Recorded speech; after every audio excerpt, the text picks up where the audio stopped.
जी। Code cutting. Code cutting subject में सबसे ज्यादा सबकी प्रॉब्लम फीलिंग के साथ जो होती है वो ये है कि अपने नियर एंड डियर रिलेशन में जो प्रॉब्लम आती है कि हमने अगर कोड कटिंग का प्रोसेस कर भी लिया, लेकिन जब भी वो फिर से सामने आते हैं तो वही फीलिंग निकल कर आती है।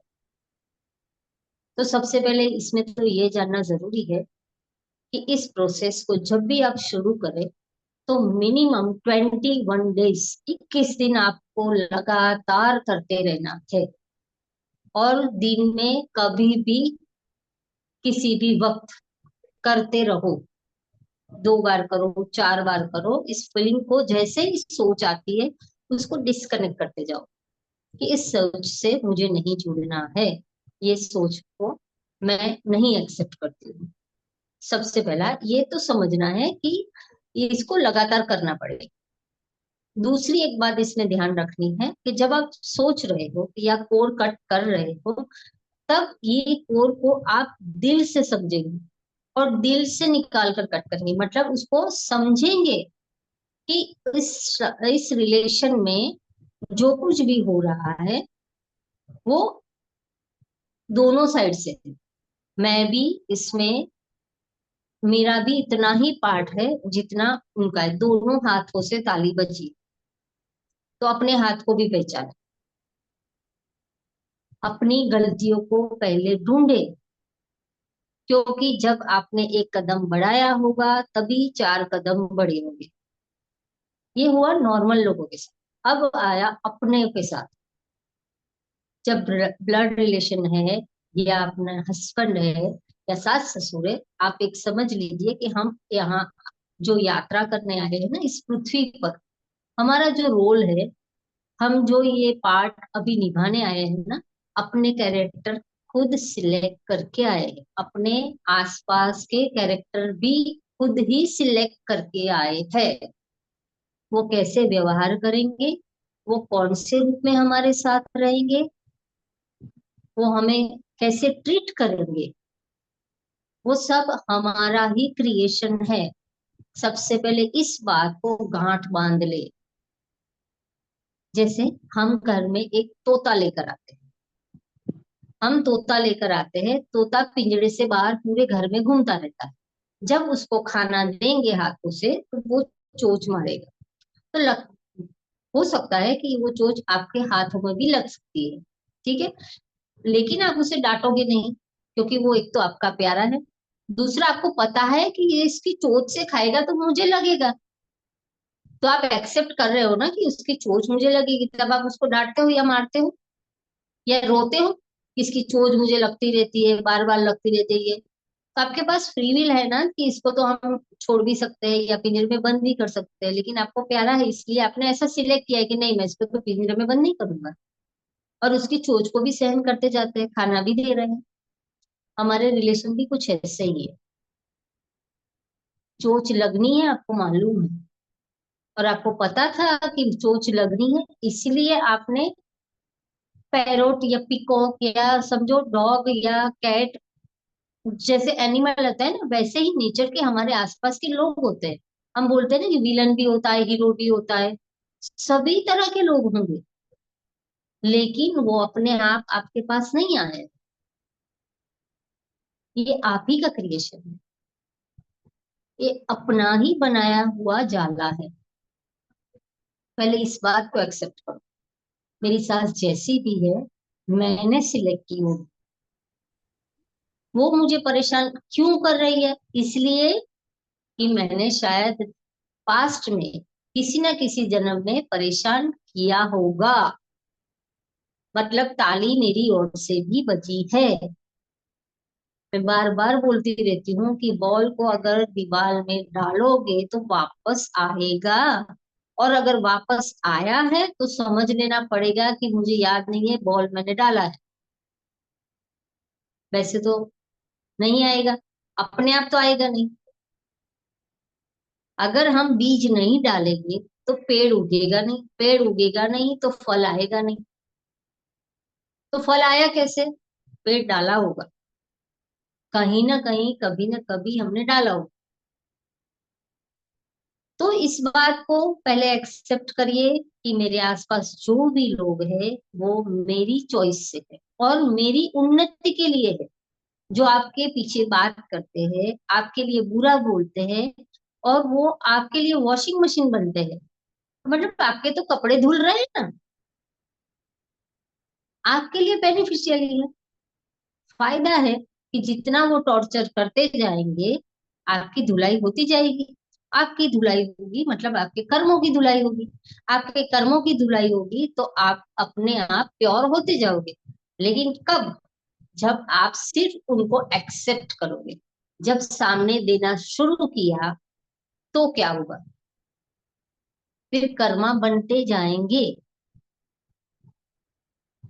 अगर कर्मा को नहीं बनाना है और इस लाइफ में से प्योरली निकलना है तो सुनते रहना है।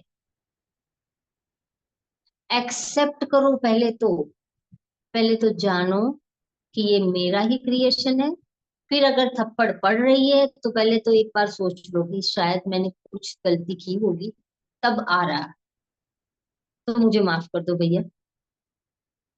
अगर माफी मिल गई तो समझो कि क्लियर हो गया, वो भी समझ गए, हम भी समझ गए। लेकिन नहीं मिल रही है तो ये समझो कि हमने कुछ ज्यादा ही किया है, ये हमारा ही बनाया हुआ है सारा। तो पहले उसको भी एक्सेप्ट करो। रिलेशन नियर एंड डियर, उसको एक्सेप्ट करना बहुत जरूरी है। हम क्यों बोलते हैं कि पति पत्नी के संबंध 7 जन्मों के होते हैं, 7 जन्म तक आते हैं, साथ में जुड़ते हैं? क्योंकि जो तुम्हें सबसे ज्यादा पनिशमेंट मिलनी है ना, वो हस्बैंड और वाइफ के रिलेशन से मिलेगी। सबसे ज्यादा पनिशमेंट वहीं से आएगी। उस पनिशमेंट को कैसे लेना है? वो पनिशमेंट उनकी ओर से नहीं है, ये आपका क्रिएशन है। जो आपने दिया था वो वापस दे रहे हैं। वो बेचारे क्या करते? वो एक्सेप्ट कर लो कि जो मेरा किया है वो मुझे मेरे पास वापस आ रहा है। अगर आपने प्यार बांटा है और प्यार में गलती की है, प्यार बांटा है, प्यार दिया है और उसमें गलती की है, तो आपके भाई बहन बन के आएंगे। समझे? उन दोनों में प्यार भी इतना होता है और फिर रोना धोना भी इतना होता है, लेकिन एट द लास्ट साथ में है। एक दूसरे के बगैर नहीं चलेगा, सोलमेट है। समझ गए? ब्रदर एंड सिस्टर जो भी होते हैं, एक ही माँ की कोख से जन्मते हैं, एक ही खून है, फिर भी अलग अलग है। और पेरेंट्स के लिए बच्चे जो होते हैं ना, वो कर्जा होते हैं, पिछले जन्मों का कर्जा, ऋण पूरा जो चुकाना है ना। जितने हस्बैंड होते हैं ना, उससे भी कई ज्यादा हर माँ के लिए अपने बच्चे, वहीं से उनको जो रिटर्न मिलना है। अगर प्यार मिलना है तो बेटियां होंगी, और अगर तकलीफें देनी है ना तो बेटे ही देंगे, उनकी ओर से मिलेगा। ये हमारा कोई सोच नहीं है, ये क्रिएशन परमात्मा की बनाई हुई है। और जिनके बेटे अपने माँ बाप को देखते हैं, संभालते हैं, प्यार करते हैं, हर केयर करते हैं, तो समझ लो उनके कई जन्मों के पुण्य है। तो इस सारी चीजों को एक्सेप्ट करते जाओ। देखिए, हम कहते हैं कि बच्चे हमसे सीखते हैं, बराबर है। आप अपने पेरेंट्स की, इन लॉज की कैसे केयर करते हैं, कैसे उनके साथ बिहेव करते हैं, वो सब देखेंगे। फिर वो अपना बनाएंगे। फिर वो जो लेके आए उसको डालेंगे। कुछ अपना मसाला बनाएंगे, फिर जो लेके आए वो मसाला बनेगा जो आपने दिया है उनको। वो सब मिला के फिर आपको रिटर्न आए। उसमें गलती किसकी है? किसी की नहीं। समझे? आप मुझे बताइए, गलती हुई किसी की क्या? जो बनाया है, जिसमें मसाला डाला, आप हम ही ने डाला ना। अपने बच्चे को जो भी सिखाया, इन लोग हमने कैसे बात की किसी से, किसी कैसे। कभी कभी बोल देते कि अरे देख, बोल दो मैं घर पर नहीं हूँ, मुझे बात नहीं करी है। फोन आ रहा है तो फोन उठाया नहीं, दरवाजा खोला नहीं, नहीं मम्मी तो सो रही। क्या सीखा? बहुत सारी चीजें। ये गलतियां मैं भी खुद भी कर चुकी हूँ, सबके जीवन में होती है। लेकिन जब जाग गए, जब समझ लिया, तब अलर्ट हो जाओ। बहुत गलतियां कर चुके हैं हम, अब समझ जाओ। जब हम इस क्वेश्चन की ओर बढ़ते हैं कि ऐसा क्यों हो रहा है, मेरे साथ ही ऐसा क्यों। और इस प्रश्न के साथ हम कुछ ऐसे लोगों से जुड़ते हैं जो हमें रास्ता दिखा रहे हैं। तो ये समझ लो कि आपको रुकने का टाइम आ गया, आपको संभलने का टाइम आ गया है। अब यहाँ सोच को बदलने का टाइम आ गया है। जब ये अपने आप निर्माण होता जाता है ना, तो समझ लेना चाहिए कि ये अपने खुद पर देखने का, फोकस करने का, क्योंकि समझ लो कैमरा अपने आप आपकी ओर आ गया। जब तक कैमरा दूसरों की ओर था ना, तब तक हम खुद को नहीं देख पा रहे थे। जब वो यूनिवर्सल कैमरा अपने सामने आ गया तो हमको समझ में आया कि ऐसा क्यों हो रहा है। और रास्ता दिखाने वाले भी आ गए, मतलब टॉर्च भी लग गई आगे। तो ये चेंजेस आता रहता है। तो सबसे पहले एक्सेप्ट करो, गलतियों को मानो, खुद से सच बोलो। आईने के सामने खड़े रहो, खुद से सच बोलो, गलतियों को मानो। और ये कोई एक दो दिन का काम नहीं है, ये क्योंकि ये जन्मों जन्म से करते आए हैं, इसलिए हो रहा है। तो इसको भी वक्त लगेगा, दो चार दिन का काम नहीं है। कंटिन्यू कंटिन्यू करते रहो, वक्त लगेगा, धीरे धीरे मरहम लगेगा, और रिलेशन अच्छे होंगे। उनके साथ लगातार लगातार काम करना है, ये सोचकर कि नए कर्मा को नहीं बनाना है, नए कर्मा को नहीं बनाना है। मैं एक कहानी आपको सुनाती हूँ जो वशिष्ठ जी ने, हितेश वशिष्ठ जी सुनाते हैं। ये कहानी बहुत सोचने वाली है, जिसने नहीं सुनी है ना, वो इस पर गौर करे। कि एक धनाढ्य अ, व्यक्ति थे, जिनके पास बहुत पैसा था। राजा नहीं थे, लेकिन धनाढ्य थे, जो धर्म में भी बहुत अच्छे थे। और सबको मतलब पूजा पाठ, और अपने जगह, मतलब जो अपने गांव था, शहर था, उनके लिए भी बहुत कुछ करते थे, दान धर्म करते थे, और सब गरीबों में बांटना, और ईश्वर की पूजा, भक्ति, अपने आसपास का पूरा वातावरण, मतलब जहाँ रहते थे वहां उस शहर को उसने समृद्ध बना दिया था। प्यार पूरी तरह से बांट रहे थे, और सबकी इच्छाओं को पूरा कर रहे थे। बहुत ही एक समझो कि कल्याणकारी व्यक्ति थे। एक बार उन्होंने अ, भोजन के लिए सबको बुलाया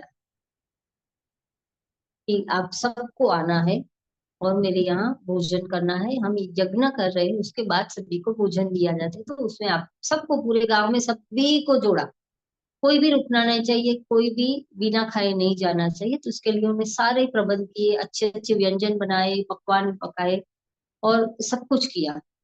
ईश्वर की भक्ति हुई, पूजा पाठ हुआ, यज्ञ हुआ, सब कुछ हुआ। और फिर उसके बाद अ, जो मंत्र जाप वगैरह एक साइड पर हो रहे थे, दूसरी जगह खाना पक रहा था। उसमें पक रही थी खीर, और बहुत बड़ा पतीला लगा हुआ था, खीर पक रही थी, हिल रही थी। अब क्या हुआ कि एक बाज आया, कहीं दूर से उड़ता हुआ एक बाज आया, और उसके हाथ में था सांप। उसने सांप को पकड़ा हुआ था। अब वो सांप बहुत बड़ा था, उसका वेट था, और वो छटपटा रहा था। तो एक बाज उड़ता हुआ आया, उसके पैर में से वो सांप की छटपटाहट से वो हाथ छूट गया, और वो जाके गिरा खीर में। और जो खीर सबके लिए पक रही थी, वही ईश्वर को भोग धरनी थी। उसी में से गरीब धनाढ्य सभी को खाना था। बच्चे भी वही खाने थे, प्रसादी थे, तो प्रसादी तो सबको लेनी थी। तो उस प्रसादी को सबने खाया, वो सब में बटा, उस प्रसादी को सबने खाया, सबके सब मर गए। इवन वो धनाढ्य व्यक्ति भी, गांव के सारे लोग मर गए। सबने खाया, इतना जहरीला सांप था, और सबने खाया, सब मर गए। अब जब यहाँ यम राजा और उनके असिस्टेंट चित्रगुप्त जी निकले, बोले भाई अब तो ये इतना ज्ञानी ध्यानी महापुरुष, उसने ये सबके हित के लिए जो कार्य किया, लेकिन उसके बजाय सब मर गए। अब हमें ये सोचना पड़ेगा, क्वेश्चन मार्क ये आया ये पाप का दोष जाएगा किस पर, ये कर्म किसके खाते में लिखा जाए। अब जिसने वशिष्ठ जी का आंसर नहीं सुना है, वो इनमें से कोई बताएगा मुझे, कि कोई समझेगा कि ये कर्म किसके हिस्से जाएगा। क्या गलती बाज की थी, क्या गलती सांप की थी, क्या गलती उन इंसान की थी जिसने खाने पर सबको बुलाया था, या खाने वाले की गलती थी। अब कोई बचा? गलती किसकी थी? तो हमारी दुनिया ऐसी है, देखो पहले मैं बाद में बताऊंगी गलती किसकी थी। हमारी दुनिया ऐसी है, हम कुछ करना नहीं चाहते लेकिन हो जाता है। सभी शुद्ध है, सभी अपने आप को कैसे देखेंगे, मैंने कुछ नहीं किया, मैंने तो पूरी जिंदगी सबके लिए अच्छा किया, मैं तो अच्छा ही सोचती हूँ, वही करती हूँ, यही करती हूँ।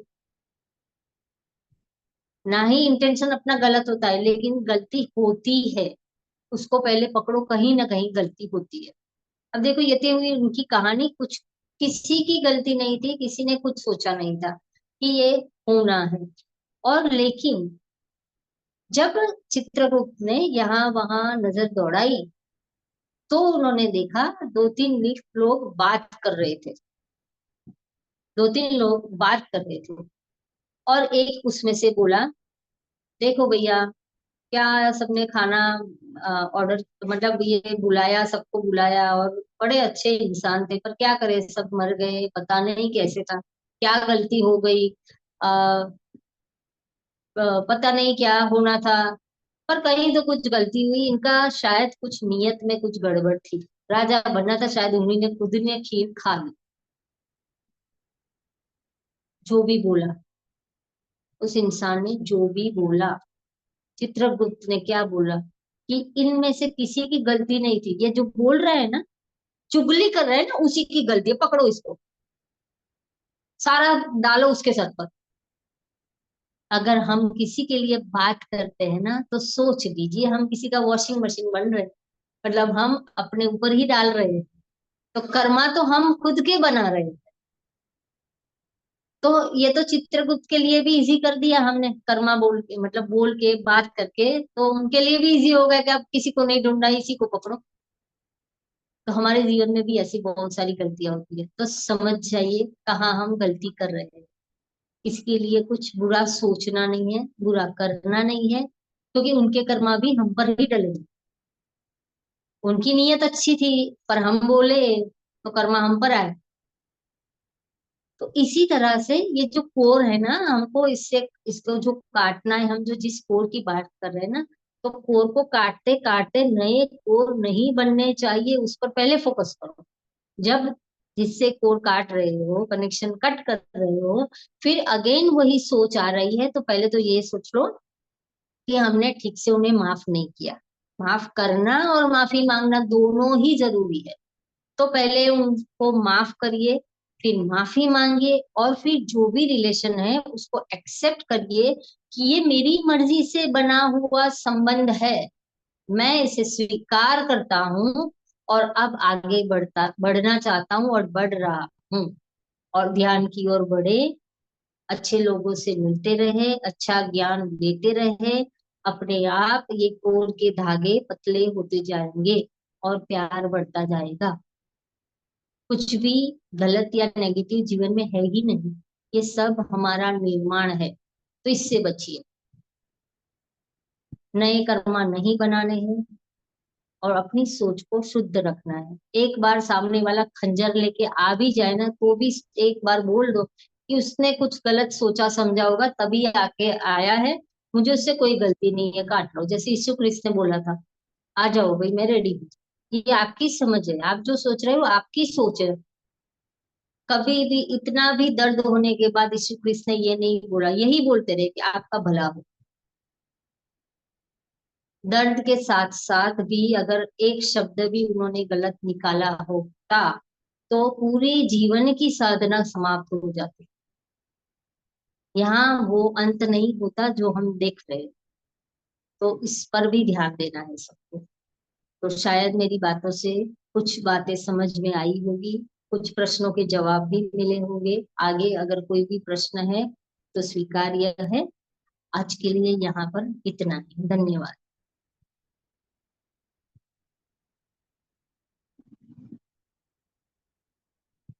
अब ध्यान की ओर बढ़े संजू जी।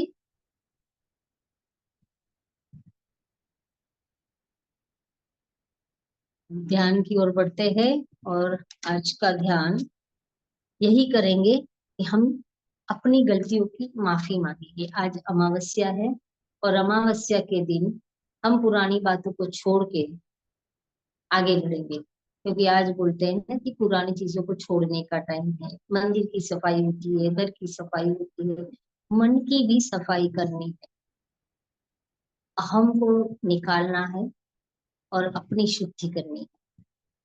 ठीक है, तो हम आगे बढ़ते हैं और ध्यान की ओर बढ़ते हैं। सभी ध्यान के लिए तैयार हो जाएंगे।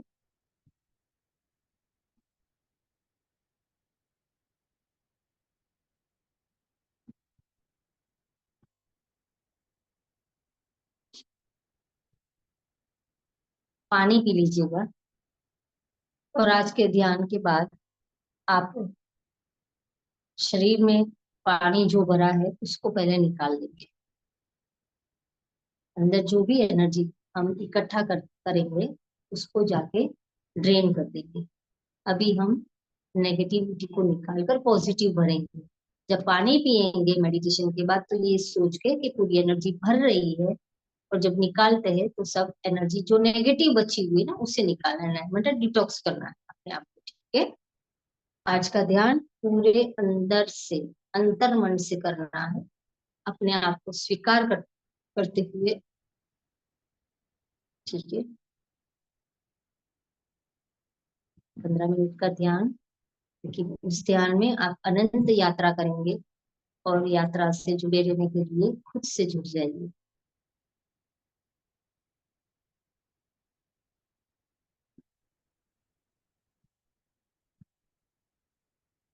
रिलैक्स, पूरी तरह से अपने आप से जुड़ जाइए।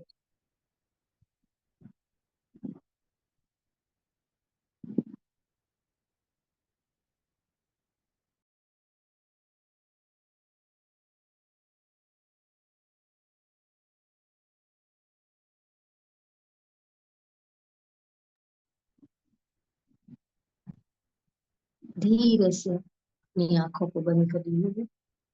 चश्मा पहना है तो उतार लीजिए। कुछ मैं भी यहाँ से हीलिंग करूंगी। अगर कैमरा ऑन रख सकते हैं तो उनका उनका हीलिंग होता जाएगा, तो कैमरा हो सके तो ऑन रखें।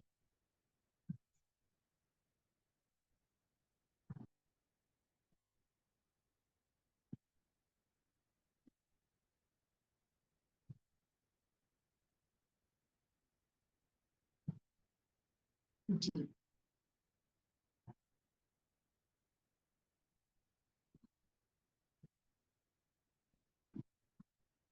3 गहरी सांस, लंबी सांस अंदर लेते हुए,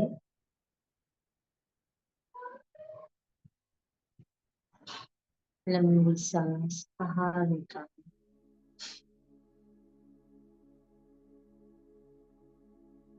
एक गहरी लंबी सांस को अंदर ले,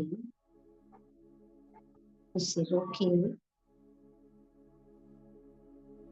आज के ध्यान में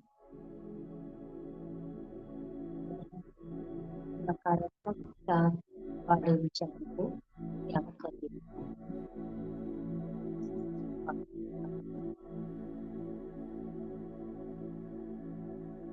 फिर से एक बार और लंबी गहरी सांस अंदर छोड़ते हुए, आज के ध्यान अपनी सारी नकारात्मक सोच को त्याग करने के लिए तैयार हैं। लंबी गहरी सांस धीरे से बाहर निकालें।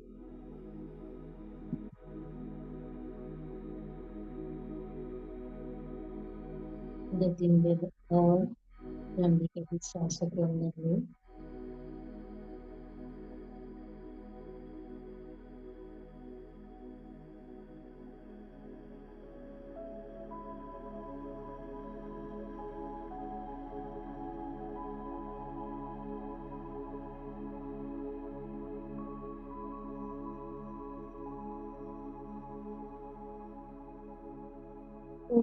ऐसे अपने आप से जुड़ जाइए।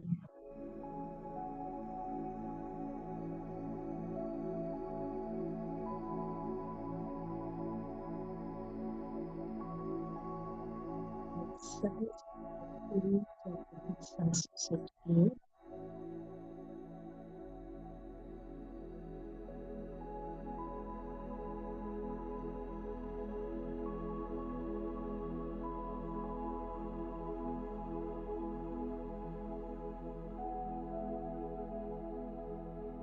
आज अपना ही विश्लेषण करेंगे।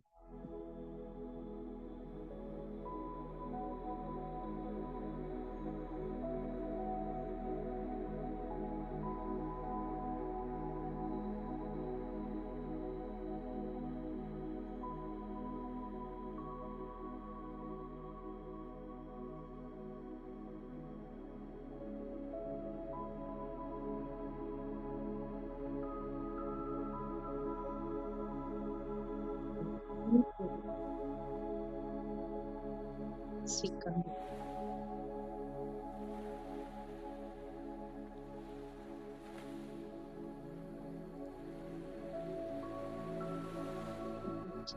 रचना को स्वीकार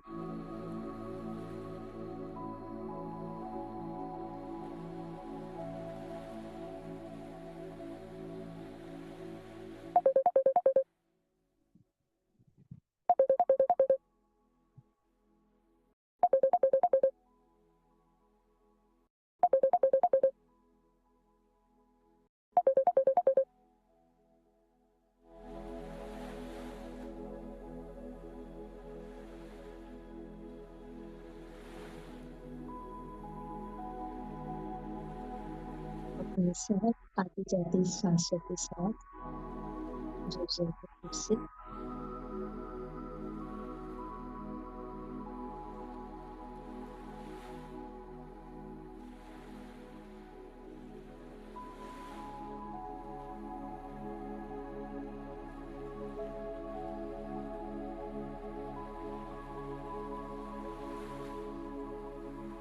बचपन से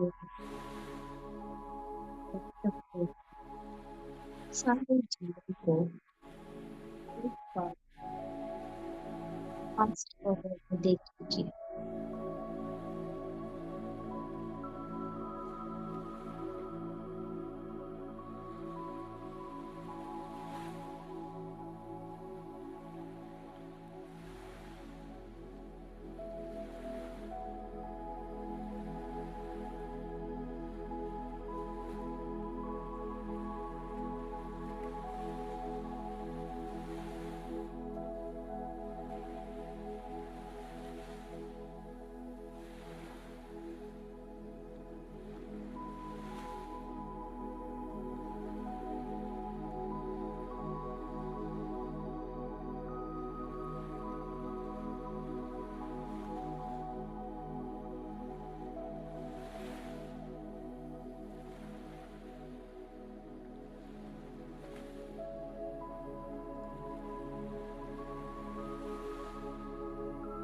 जहाँ आपको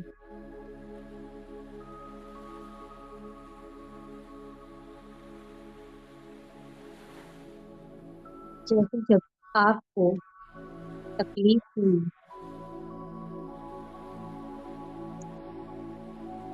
दुख हुआ,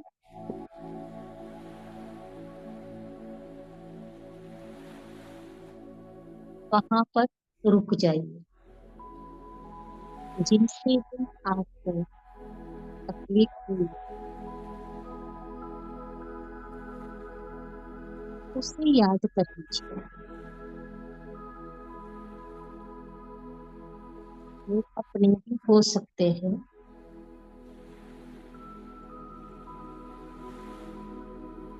और पराये भी हो सकते हैं।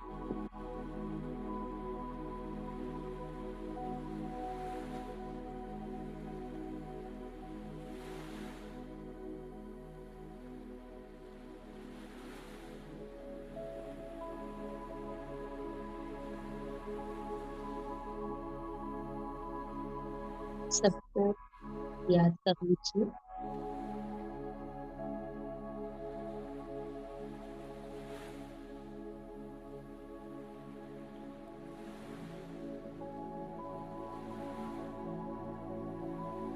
अपने बच्चों से भी कंप्लेन होती है, इस तरह से इन-लॉ से, पेरेंट्स से,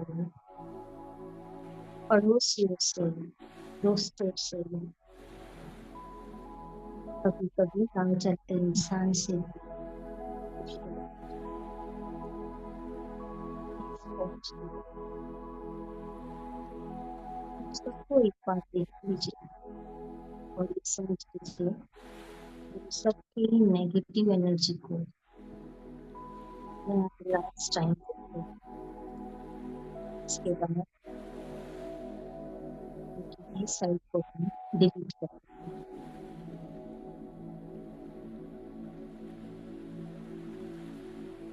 अब सोचिए, अपने जन्म से पहले के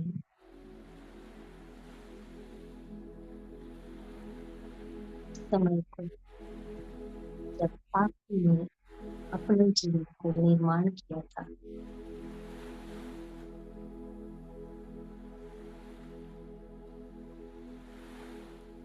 जिन्होंने भी आपको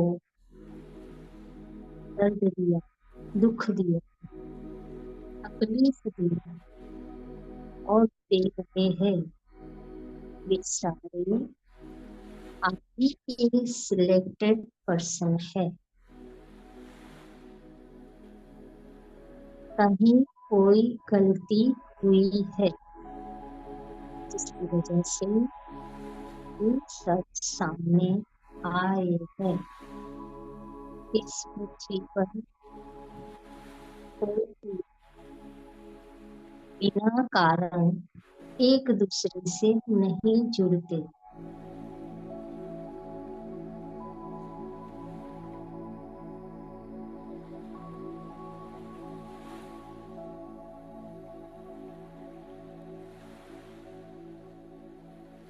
सबसे पहले स्वीकार करें,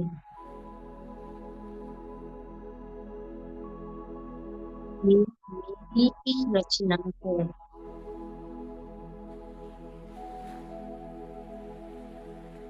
जरूर मुझसे कोई गलती हुई है।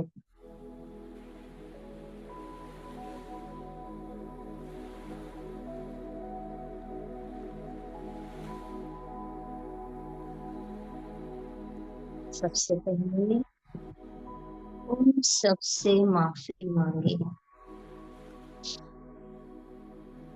सबसे पहले हृदय दोनों हाथों को जोड़ के अंदर से हाथों को जोड़ के शिव बाबा, अपने पितृदेव,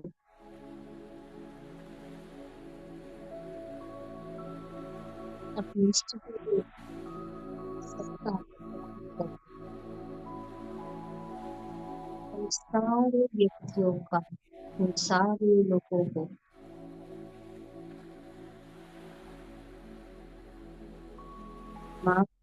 माफी मांगी। से कोई गलती नहीं है, किसी की सजा मुझे मिली है, मैं स्वीकार करती हूँ।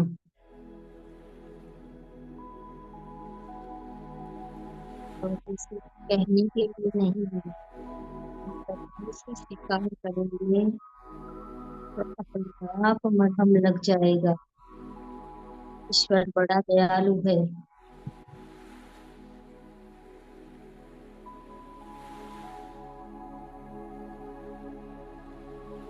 स्वीकार करें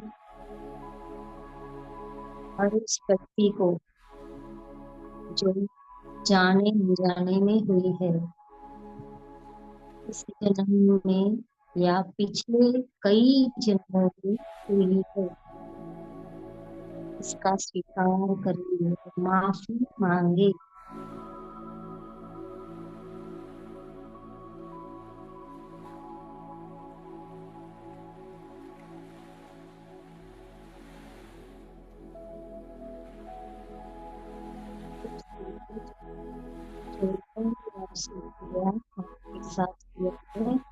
बिंदु से विपरीत आपने उनके साथ किया है। 2 मिनट का वक्त लेकर पहले सबको सामने आकर माफी मांगो।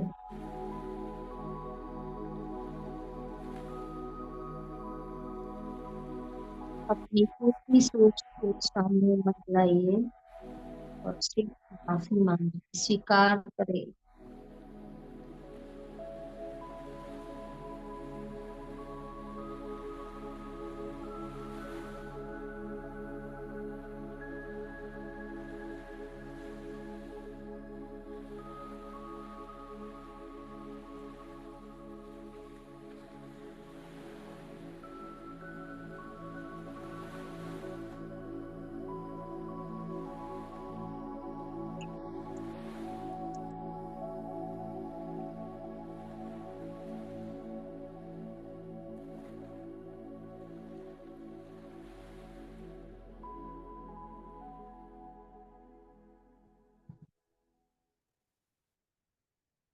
इस जन्म में और अगले कई जन्मों में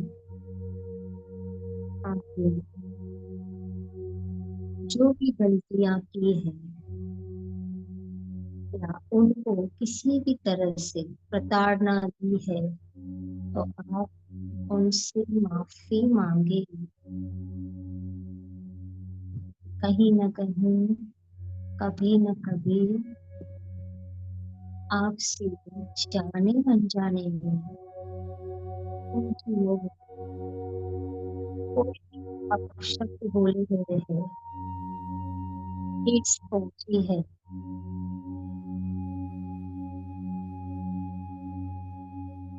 आपसे कोई भी गलती हुई है, उसे याद करें और माफी मांगे।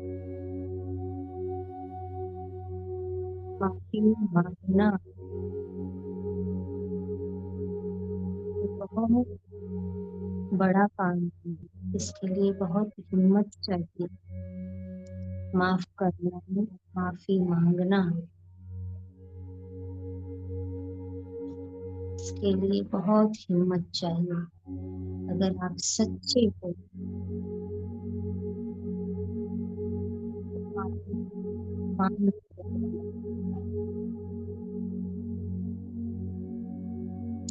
कभी हम सबको याद करके माफी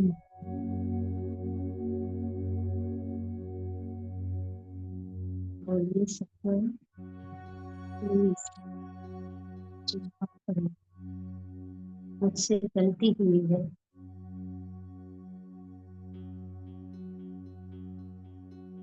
आपको अगर जाने अनजाने में इस जन्म में या किसी भी और जन्म में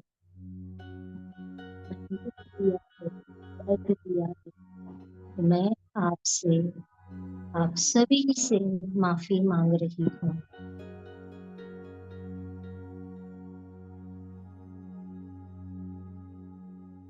कोई न कोई चेहरा आपके सामने जरूर आएगा जिसको आपकी माफी की जरूरत है, और आपको उससे माफी मांगनी है। वो एक चेहरा जरूर सामने आएगा। देखिए, पहचानिए।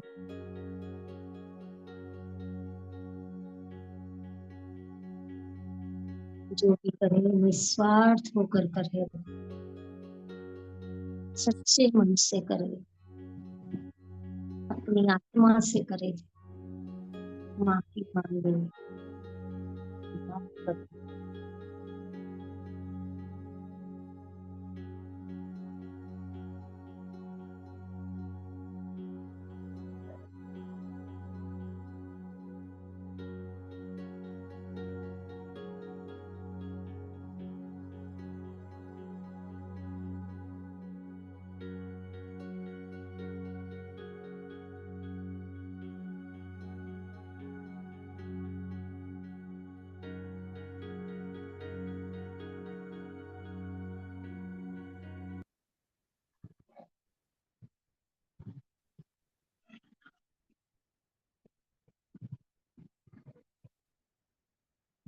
जितना आप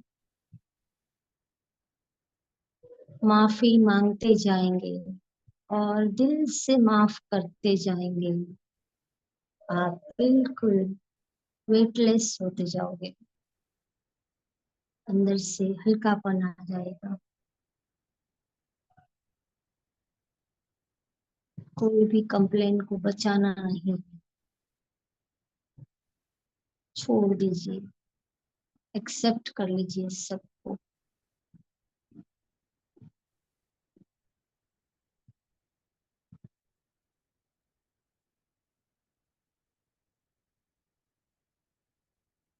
जैसे जैसे स्वीकार भावना बढ़ती जाए,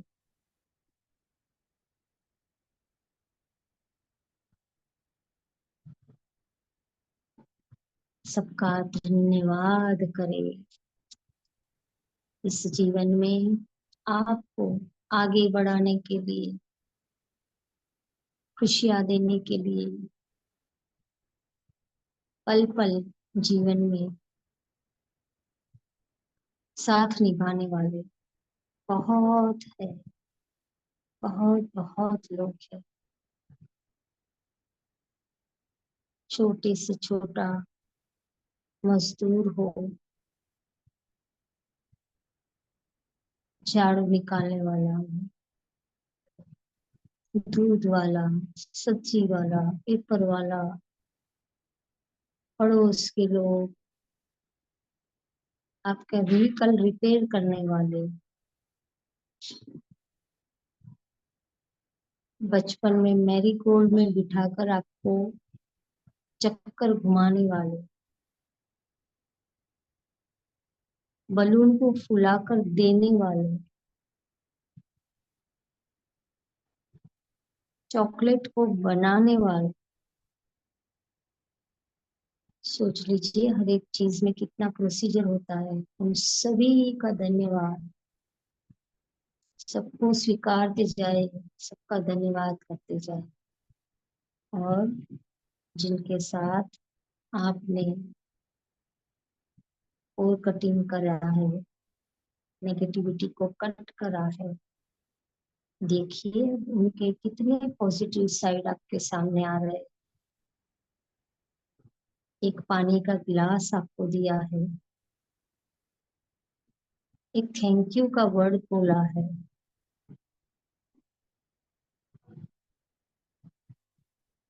एक साथ बैठकर कभी खाना खाया है, कभी किसी के चॉइस के कपड़े लिए हैं, इवन एक पेंसिल का भी लेन देन हुआ है, एक सुई धागा का भी अगर लेन देन हुआ है। देखिए छोटी सी छोटी चीज में कहीं न कहीं आपके पास आए होंगे, आपसे जुड़े होंगे। कभी अगर आप बीमार हुए हैं, दवाई ला के दी, सर पर हाथ रखा, पूछा कि आप कैसे हैं, खाना भेज दूं, इतना भी बोलने वाले बहुत होंगे। वही अपने भी होंगे उसमें।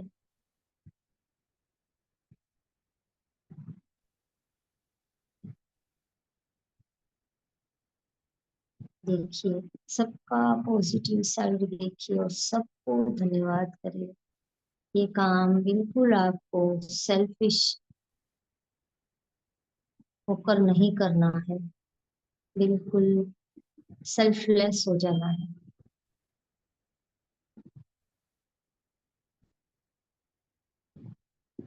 ये शरीर कभी भी छूट जाएगा और ये सारी आत्माएं हमारे साथ जन्मों जन्म तक यात्रा करेगी, अगर हमने इन सबको यही नहीं छोड़ा तो।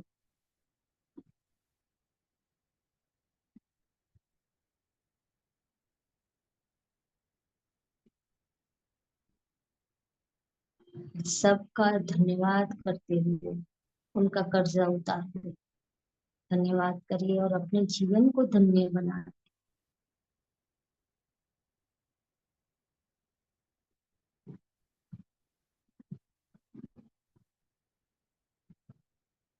एक गिलास पानी का भी धन्यवाद करें।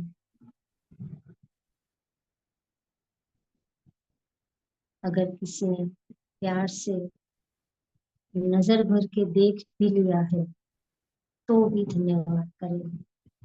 हर नेगेटिव रिपोर्ट को यही कट करके पॉजिटिव ऊर्जा को भरते जाए, सभी के साथ संबंध अच्छे करते जाए, सकारात्मक सोच से आगे बढ़ते जाए।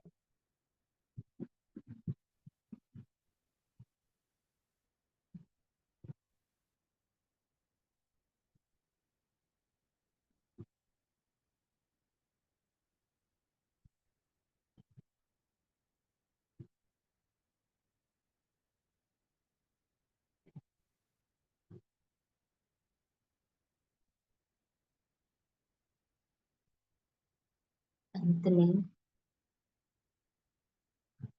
अपने आप को बोलिए, वाह, इतना बड़ा दिल पाया है। सबको माफ करने की क्षमता है, सबसे माफी मांगने की क्षमता है, और सबका धन्यवाद करने की भी क्षमता है। जो लोग आपको सामने दिख रहे हैं बहुत सारे, उन सबसे बोल दीजिए, I love you, I love you, I love you. ये खेल सारा आत्मा का है। शरीर एक मुखौटा है, आखिर में तो सबको एक साथ ही रहना है। तो किसी के साथ कोई राग द्वेष न रखे और सबसे प्यार करे। मैं आप सभी को प्यार करती हूँ, और आप सभी अपनी अपनी जगह बिल्कुल सही है, सच्चे हैं, प्यारे हैं। I love you all. खुद का भी धन्यवाद करें, खुद को भी प्रेम करें। I love my self. इतने सारे गुण खुद ही में है, खुद को पहचाने। और आप आस पास की सारी दुनिया देखिए, बहुत ही रंगीन है। अच्छी सोच अच्छे लोगों से ही मिलाएगी। बिल्कुल वेटलेस होकर अब आप पूरी तरह से एक पंछी की तरह हवा में उड़ रहे। आसपास बिल्कुल ठंडी हवाएं चल रही हैं, और अच्छा सा मौसम है, और बड़े रिलैक्स होके आप बैठे हैं। खुद को आनंद से भरा महसूस करें, इस जीवन को आनंद से भरा महसूस करें, और किसी के लिए भी कोई कंप्लेन ना रखें।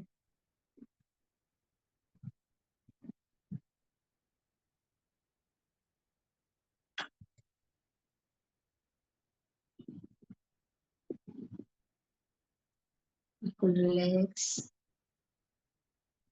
आपका धन्यवाद।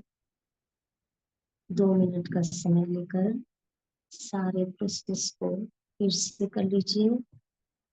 जो कुछ भी कहना सुना रह गया है वो कर लीजिए, और अपने आप को प्यार की ऊर्जा से भर कर इस जगत में वापस आइए।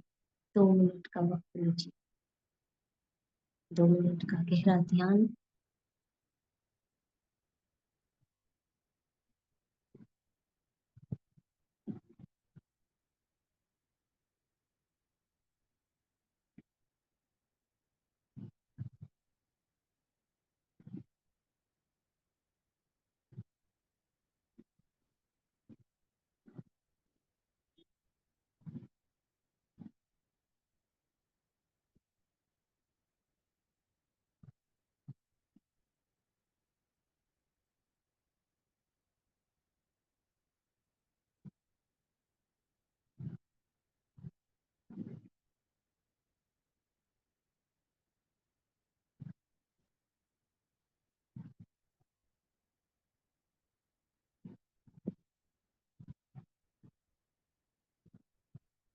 अपने अपने इष्ट देव, परमात्मा, अपने देव,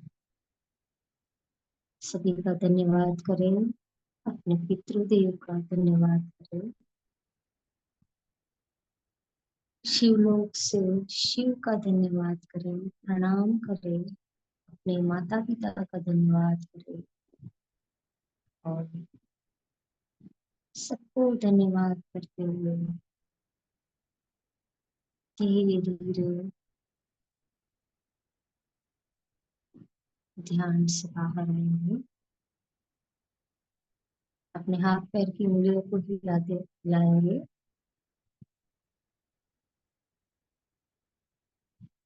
अपने आप को महसूस करते हुए दोनों हाथों को रख करके अपनी आंखों पर लगाएंगे और खुद का भी धन्यवाद करते हुए सारी ऊर्जा को महसूस करेंगे।